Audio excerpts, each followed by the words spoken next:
the same decisions create the same you. In other words, same choices, same outcome. In Matthew chapter 19, verse 20 through 22, Jesus is talking to the rich young ruler, which often theologians say the one who lost his name. In verse 20, it says, the young man said to him, and he's basically asking Jesus, like, how do I get eternal life? And Jesus asked him, does he do these or does he not do this? And he says this. He says, the young man said, all these things I have kept from my youth. What do I still lack? In verse 21, Jesus says to him, if you want to be perfect, go sell what you have and give to the poor, and you will have treasure in heaven, and come follow me. But when the young man heard that saying, he went away sorrowful, for he had great possessions. He went away sorrowful, for he had great possessions. See, the thing about the rich young ruler is, though he wanted to pursue eternal life, and he went to the one who could give it to him, when Jesus offered him exactly what he was looking for, he ended up going away sorrowful, for he had great possessions and he was not willing to let them go. He has made decisions that he is not willing to change, which leads to same choices, same outcome. Or rather, making the same decisions create the same you. You can't get around it. Nothing changes if nothing changes. And that's more to say that you can say you want change to happen as much as you really do. Like, you can really want change to occur in your life. But that want is just wishful thinking if there's no action, if there's no execution behind the words. And it's one of the things that I just came straight from my Bible study here. And some of the, a lot of topics got brought up, but it all led really to just stewardship. We talked about King David and Uriah, and we talked about Jesus.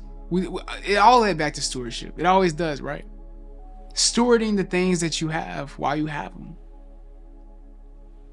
and doing all that you can with all the time that you have. But at the topic at hand, it's really understanding that nothing changes unless you do. If you keep making the same choices that led you to be where you are, why do we expect a different outcome, a different result? The faith, yes, faith is required, but also the works. Also the work. To be able to get what you're praying for. And to come in agreement with it, to be in alignment for such a time as this. Even though it may not be now, being in alignment with it, being in agreement with this so that it can come forth in the right, proper time.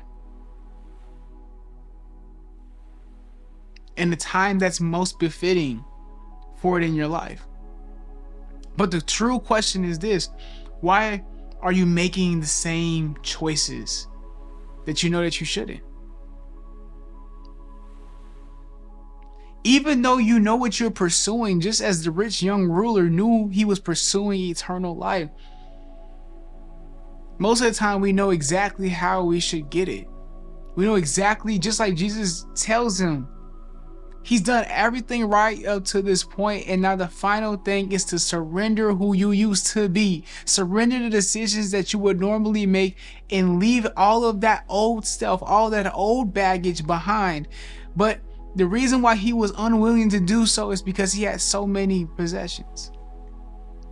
And sometimes when you're focused so much on where you, or what you have, or where you've been,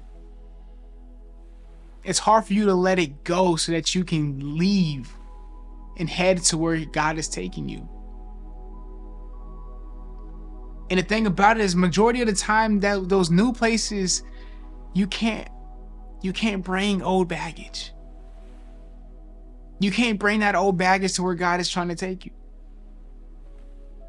So much so that he left sorrowful, knowing that this is where he drew the line, knowing that this was a mission that he would not be willing, not that he couldn't, but a mission that he would not be willing to take.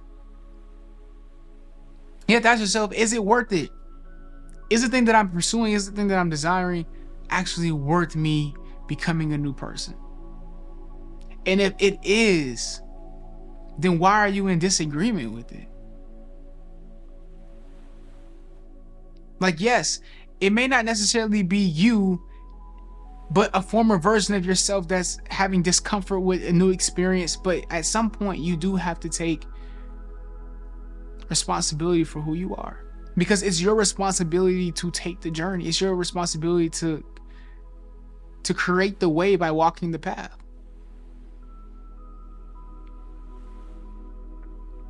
Or you're going to end up walking away sorrowful because you're unwilling to let go of your old life so you can obtain your new one. Because you're unwilling to let go of your old life to make space for the new one. You must understand that your new life is going to cost you your old one. There's decisions that are going to have to be made, and it's not necessarily that they're difficult, because I believe that they're simple. They're just not always easy to follow through. One of the things that we're talking about today is the difference between discipline and commitment.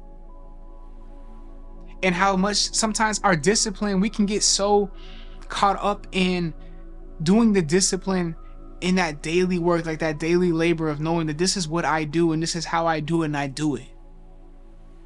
But we forget the why. We forget why we were committed in the first place. And the commitment is based more so on the heart posture of why you do what you do. The commitment is the decision for why you do it in front of others. For why you say yes to this and no to that. Many times we can be disciplined but lose our commitment.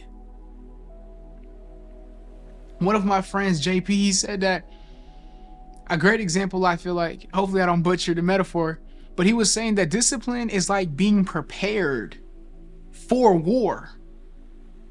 Discipline is like being prepared for war, but commitment is being willing to stay in the fight. Commitment is being willing to stay in the fight, and you stay in the fight by remembering why you're there in the first place. Why you stay in the fight by remembering why you went through the training, why you picked up the sword. The discipline is being prepared. It's the preparation you do so that it can happen, so that you're ready for what comes your way. But the commitment is regardless if it's good or bad. If it's trial or triumph, that you're still willing to stay in the fight.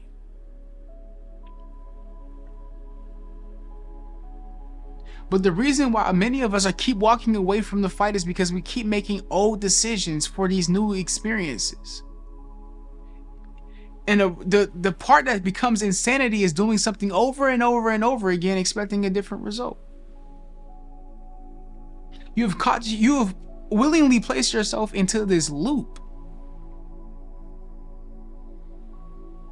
into this cycle that always recycles itself. And it isn't until you willingly, just as willingly as you got on this train as you got on this cycle, being willing to step off of it. And that's just more to say, stop making the same decision so that you can have a different result. Stop making the same decision so that you can have a different outcome. Stop looking at things the same way so that you can perceive them differently.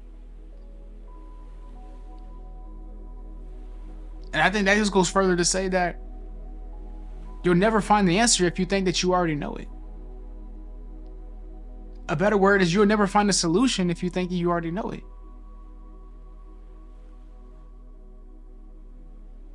It's being willing not to be haughty. I think the problem that the rich young ruler did have as well is that he had a haughty spirit, as if he had already checked off every single marker that Jesus had for him. So what's next? And Jesus gives him this simple reply. And I think the encounterment is something to humble us all, to think that we know everything that we should be doing. And then he said, great, you've done all these things. Now surrender what really is the thing that you are in love with. Surrender your biggest idol. Surrender that thing that you've worked so hard to acquire. Surrender that. Be willing to let go of who you used to be and everything that was attached to it. Be willing to shed off the old titles.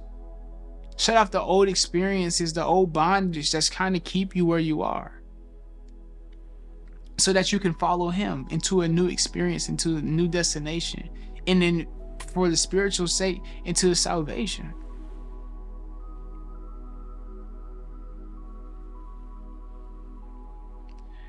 In this one, I just feel like there's so much less to be said, but more to be done.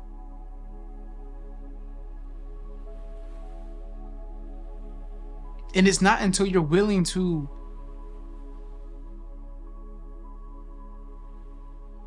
I think that's great. It's not until you're willing to. Like, we can say, give yourself a different option so that you can have a different outcome. But at the end of the day, you must be willing to choose differently so that you can experience something different. Indeed. If you made it to the end of this video, I really appreciate it. And man, I know yesterday I was just talking about being kind of overwhelmed and stuff like that, but this is one of those things where, like, you've asked for a full plate. Put yourself in places where you can have a full cup. My friend Jermaine says this amazing, what we call a bar, right? And he says that a full plate requires a full cup. And it's one of those things where you may have a lot on your plate, and I think sometimes that's what we want. We want a lot on our plate. We've been asking for more blessings, this, and this, right? But we're pouring from an empty cup. But when I enter into other environments where people can pour back into me just as much as I'm willing to pour out to others, it leaves me full. And this is one of those things where, like, coming back from Bible study and spending like 3 to 4 hours there with them and just like fellowshipping and talking about the goodness of God and hit all the intricacies, yeah, y'all know what I was trying to say. All of the complexities of what that looks like and just how he's woven and he's always in the details. Then to come here and be able to share another perspective with God and philosophy, and y'all take it to do whatever, however it fits for you. It's me pouring out just as I've been poured into. So I'm grateful. Hopefully you like this video. If you don't, it's okay, because I love it. I love this video. And hopefully, as I know that I can't force the message to be received, hopefully this lands in the laps of those who need it the most. And if not today, well, I'll see you tomorrow. Peace.